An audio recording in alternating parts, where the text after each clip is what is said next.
नमस्कार। हर बिजनेस बड़ा बनना चाहता है ना? तो क्या करते हैं? ज्यादा रिसोर्स, ज्यादा लोग और तेज रफ्तार। सुनने में तो यही ग्रोथ का फॉर्मूला लगता है, पर जरा सोचिए क्या हो अगर यही फॉर्मूला बिजनेस के ढह जाने की वजह बन जाए। आज हम द साइंस ऑफ स्केलिंग किताब से यही समझेंगे कि सही टिकाऊ ग्रोथ असल में होती क्या है। चलिए शुरू करते हैं। तो देखिए आज का हमारा सफर कैसा रहेगा। सबसे पहले हम स्केलिंग के एक बहुत ही दिलचस्प विरोधाभास को समझेंगे।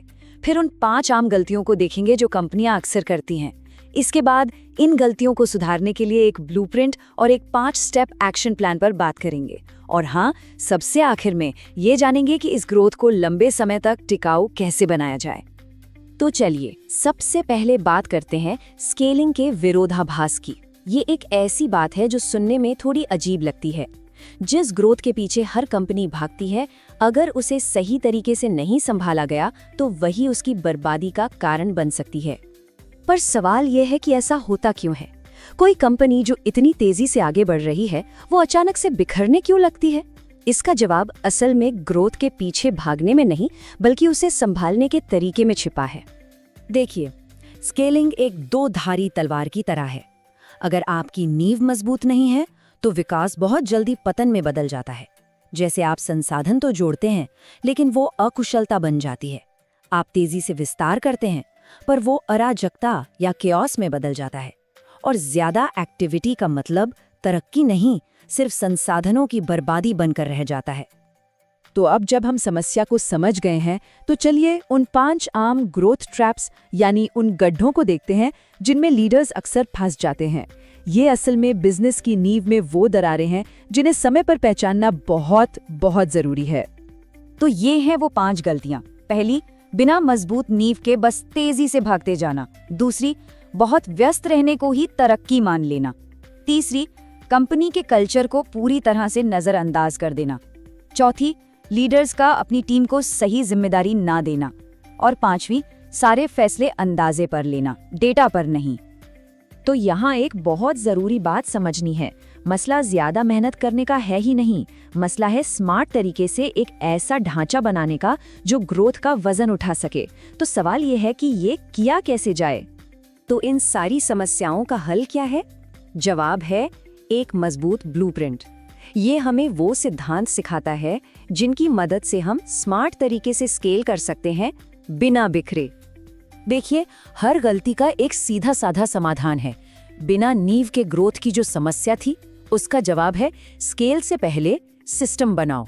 व्यस्तता को तरक्की समझने की गलती, उसका हल है विजन और रोज के काम में तालमेल बिठाओ।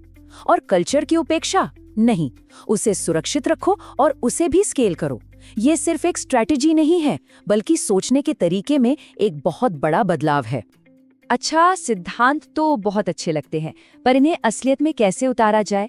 इसके लिए अब हम एक ठोस 5 स्टेप एक्शन प्लान पर नजर डालेंगे, जो इस ब्लूप्रिंट को हकीकत में बदल देगा।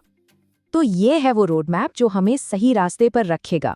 शुरुआत होगी नींव की जांच से, फिर हर काम को कंपनी के बड़े विजन से जोड़ा जाएगा, कल्चर को मजबूत बनाया जाएगा, टीम को सही जिम्मेदारियां दी जाएंगी और आखिर में हर फैसला डेटा के आधार पर लिया जाएगा।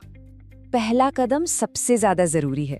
तेजी से आगे दौड़ने से पहले एक पल रुककर अपने सिस्टम को मजबूत करना।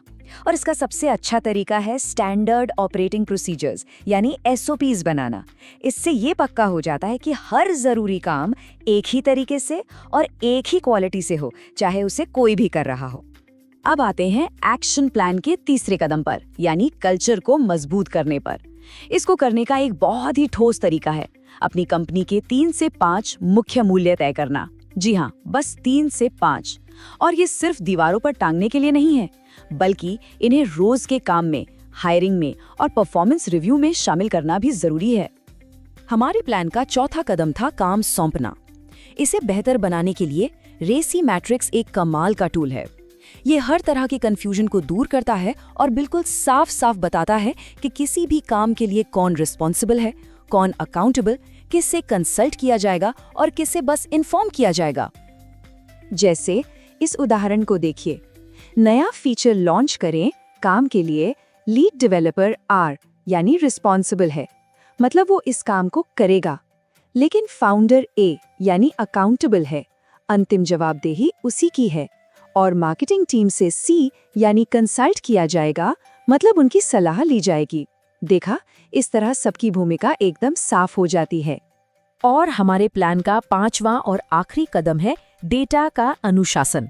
देखिए, इसका मतलब हर छोटी बड़ी चीज को नापना नहीं है, बल्कि इसका मतलब है सिर्फ 3 से 4 सबसे जरूरी ग्रोथ मैट्रिक्स पर फोकस करना, जैसे कि रेवेन्यू ग्रोथ या कस्टमर रिटेंशन। इससे फोकस बना रहता है और पूरी टीम सही दिशा में आगे बढ़ती है। तो अब हम अपनी चर्चा के अंत की ओर बढ़ रहे हैं, और यहाँ ये समझना सबसे जरूरी है कि स्केलिंग कोई एक बार का प्रोजेक्ट नहीं है कि खत्म हो गया। नहीं, ये एक मानसिकता है, काम करने का एक तरीका है जो बिजनेस के साथ साथ हमेशा चलता रहता है। किताब का ये एक वाक्य असल में पूरी बात का निचोड़ है। द साइंस ऑफ स्केलिंग सिर्फ एक बिजनेस मैनुअल नहीं है, बल्कि ये जिम्मेदारी और स्थिरता के साथ आगे बढ़ने के लिए एक मानसिकता और एक सिस्टम गाइड है। तो ये पूरी चर्चा इस एक सवाल पर आकर खत्म होती है। आज हमने जो कुछ भी सीखा है उसके आधार पर अगर सोचा जाए तो किसी भी संगठन, टीम या प्रोजेक्ट की नींव में वो सबसे कमजोर कड़ी क्या है जिसे ठीक करना सबसे ज्यादा जरूरी है, क्योंकि इसी सवाल के जवाब में ही स्थायी विकास का रास्ता छिपा है।